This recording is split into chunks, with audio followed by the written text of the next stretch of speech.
Hi guys, Michelle here with Halfway Homestead, and it's a very cool evening out. We've had a couple of days of rain and some really gusty winds, and I thought it'd be a really good night for something considered to be comfort food.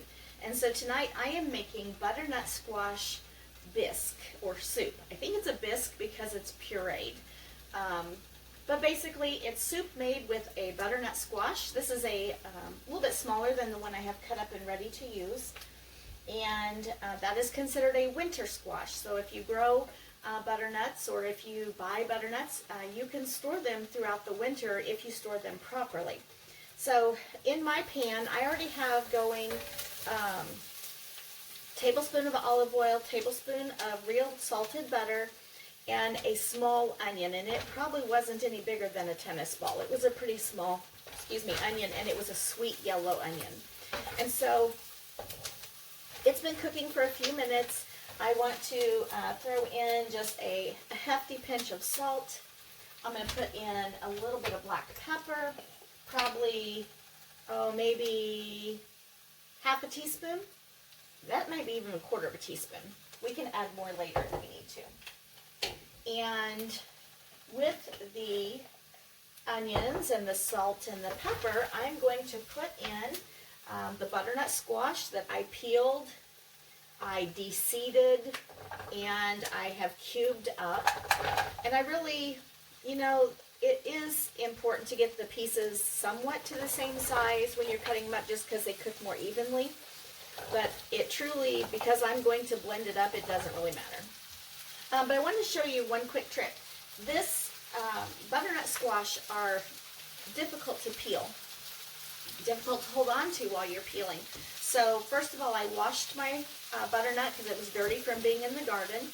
And then I put in, or under my cutting board, I put a piece of this no slide, plasticky mesh stuff. I know you can buy it on a roll at Walmart. I happen to get that piece with another product from Pampered Chef, but that keeps my board from sliding around. And so this, tell you a little bit about butternut. You wouldn't want to eat the peels, and this bulbous area is has seeds in it like a pumpkin. And so I sliced my butternut here above the bulb, and then I sliced the bulb in half, and I was able to dig out the seeds and the what we would call pumpkin guts, and then cube up the rest of it. And so what I'm doing in my pot is I just want some color. I have it on medium, not straight up medium. I just want a little bit of color on the onions and on the butternut. So I'm probably cooking it a little hotter than I would normally if I was going to like caramelize the onions. That would be a low and slow, probably 20-30 minutes to cook that. I want some fast color, fast caramelization, just to add flavor to my soup. So I've got my onions, my butter, my olive oil, my butternut squash, a little bit of salt and pepper, and I'm going to add 1 clove of garlic. Okay. So this clove of garlic is out of this year's garden, and they're tiny little cloves. My garlic did not get very big, and they still have on their dirty, papery husks. So I'm going to peel off some of this dirty stuff. I'm going to give the whole clove a little bit of a squish, kind of break those cloves apart. I just want one, because I don't want a lot of garlic in my soup. I just want a hint of garlic. All right, put those aside. I'm going to take, I don't think you can see me doing this. I'm going to move over here just real quick and adjust the camera a little bit so you can see. Oh, sorry. Okay. There we go. That's a little better. All right. Okay. So I am going to take the side of my knife, put it on top of my garlic clove, and give it a good smash, or a good whack. And what that does, it breaks up the clove, but it also forces the papers, or the husks, the peeling, to come off. Okay, I'm going to peel that off, and now I'm going to chop that up and add it into my soup. If I put it in too soon, like whenever I was cooking the onions, then the garlic would just, it would just burn and turn bitter, and I don't want that to happen. So I'm going to give this a good chop. And like I said, I am going to blend this soup, so the size of this really doesn't matter, but the more it's chopped, the more surface area of the garlic will cook. All right, put that in. Left behind a couple pieces. All right. In just a second, I'll show you what's in this pot and how it looks. All right, I'm going to rinse my hands real quick because that garlic is sticky.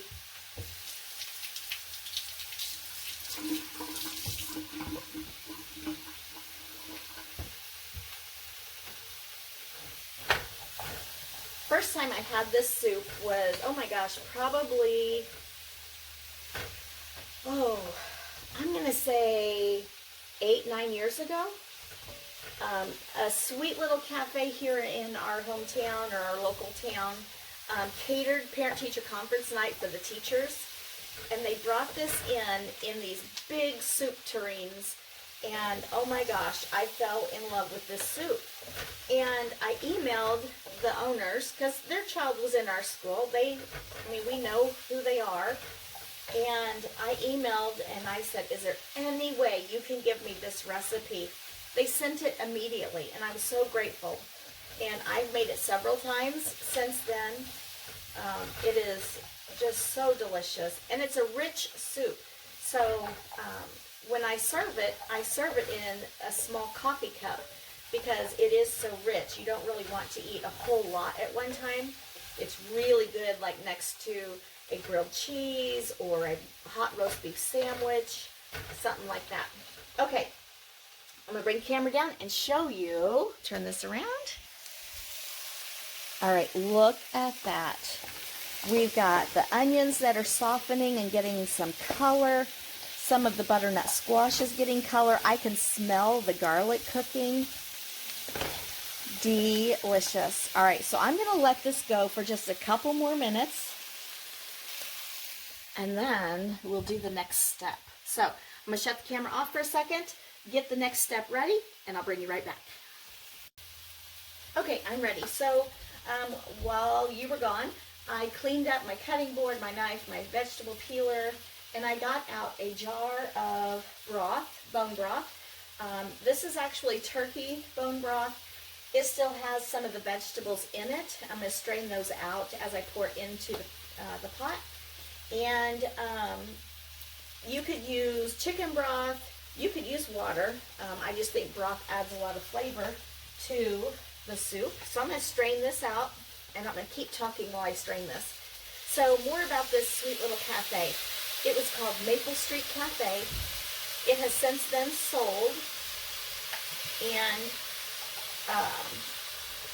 they served soups and sandwiches, and they did some catering, and they would have like Friday night date night, and you could come in and they would have special things like prime rib, and they did a special Valentine's dinner, and wonderful, wonderful people. And they have a sweet, sweet son. So anyway, the best part about the owners, not really best part, one of the great parts, I think that's all the broth I'm going to get out of there.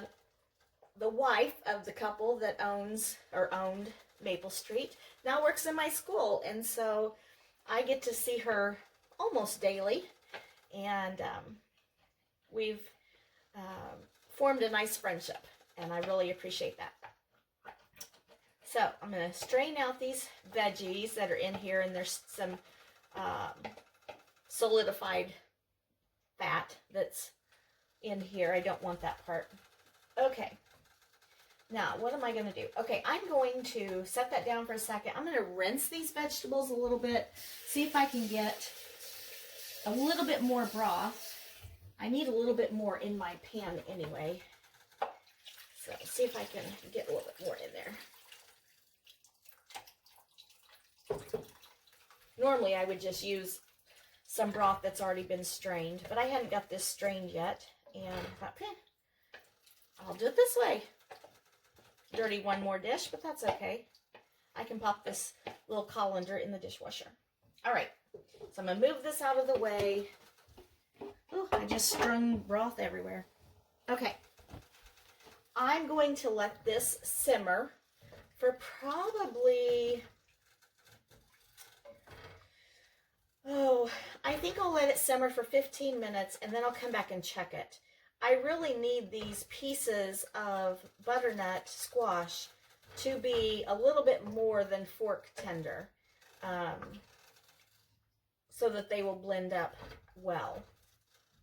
All right, so after I blend it, we're going to add some cream, and we're going to add some nutmeg that goes so well with butternut squash, and we will taste it to see if it needs any more salt and pepper, and then it's pretty much done. Depending on the sweetness, I may add a pinch of sugar. Butternut squash has a little bit of a sweetness on its own, similar to a sweet potato. I don't want my soup to be sweet. I'm not looking for a sweet soup. It is a savory soup, but I want that little bitty sweet note. So I'll come back when this is ready to blend, and I'll take you along with me. So, sit tight. All right, guys, it has been, let's see, 15, about 25 minutes. It took longer than I thought it would to get this to where it's blendable.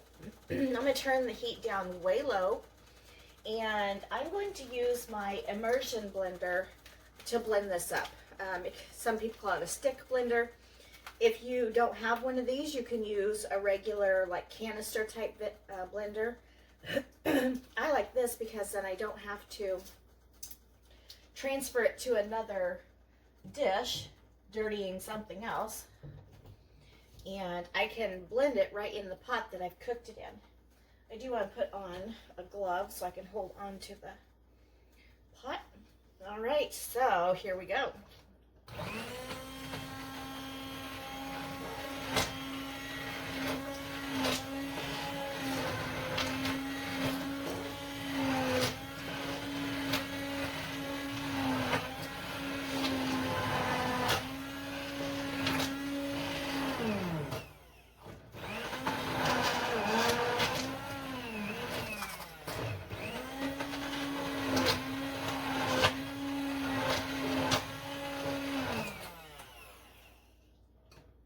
I was making sure there aren't any strings on my blades. Butternut can be fibrous like a pumpkin, so I was making sure it wasn't getting all tangled up in there, but it's not. So I'm going to shut the camera off. I'm sure you do not want to see me stand here just blending up some soup, and I'll bring you right back. Okay, it's all blended. I'll bring the camera down in just a second to show you. I think I've gotten all the chunks blended up. And this blender, it's so wonderful. This part just twists right off, and this piece goes in the dishwasher. I love that. I'm gonna go ahead and unplug it. Put this part in the sink. Grab the cream. Oh. Now, if you didn't have cream, you could use half and half, or you could use milk. I prefer to use cream.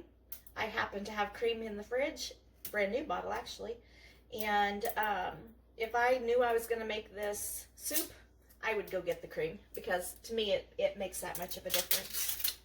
All right, grab a measuring cup. Probably could eyeball it, but I'll go ahead and, since I'm on video, go ahead and measure. All right, you know, I think I'm going to go with half a cup, because that butternut squash wasn't very big, and it has not made a very big pot of soup. So I'm going to go with half a cup, and we can always add more later. All right, close that up. All right, I'm going to bring you down to see it. And there's the soup. Look at that. It's velvety. It's thick, shiny. It is beautiful. All right, let's pour in. I'm trying to video and pour the cream. Don't want to make a mess. All right. Give this a good stir. It lightens the color a little bit, but that's okay.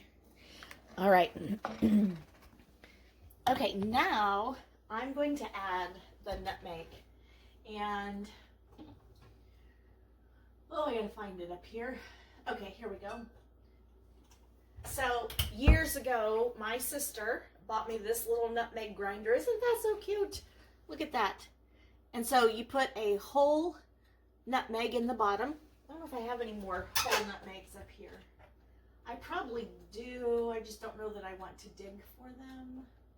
I'm not seeing them right off the bat. So I know I have more up there because you can't buy just one.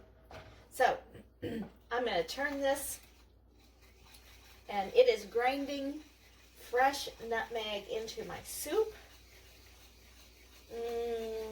I would say that's probably 1/8 of a teaspoon. Oh, that smells good. Okay, I'm going to grab a spoon and taste it and see if we need to add any salt and pepper.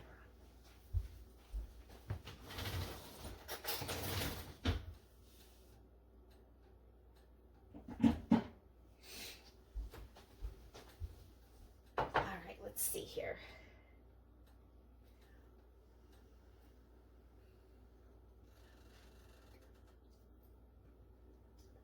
Yes, it needs more salt. All right, we'll give it some salt.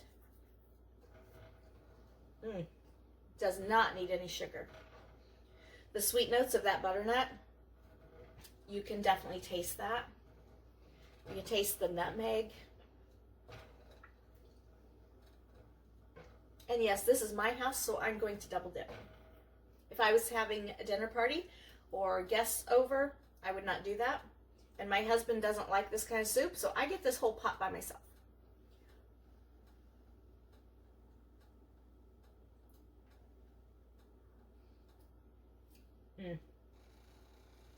Yummy. All right, so I'm actually going to let it heat up a little bit. That cream cooled it off quite a bit. So I'm going to warm it up just a little bit more. I'm going to serve it in my little green coffee cup and call it a night. I will let this cool completely before I put it in the refrigerator, and it microwaves really well the next day. Or you can put it back into a pot and put it on the stove. My favorite way to eat it is with those little crackers that are shaped like stop signs. What are they called? Oyster crackers. But I don't have any. And I was just at the store today and forgot to buy any, so I'll do without tonight. Maybe I can get some tomorrow and have it with the leftovers. But I'm going to, like I said, let this warm up just a little bit more. Get myself a cup of butternut squash bisque and enjoy the evening. If you liked my video, I encourage you to like it on YouTube. I always post these on Facebook also, so a Facebook like is amazing. But a YouTube like is even better because then YouTube recognizes that, and maybe one of these days I can make money making these videos. If you're not a subscriber to my channel, I ask you to subscribe. It's Halfway Homestead. And I also have a new website, and it is called halfwayhomestead.net. And I will put a link to that in the description, and I will put a little banner on the video reminding you of the web address. So the recipe will be there on the website. So have a great night. Enjoy some comfort food. Enjoy your evening. And I'll talk to you later. Bye.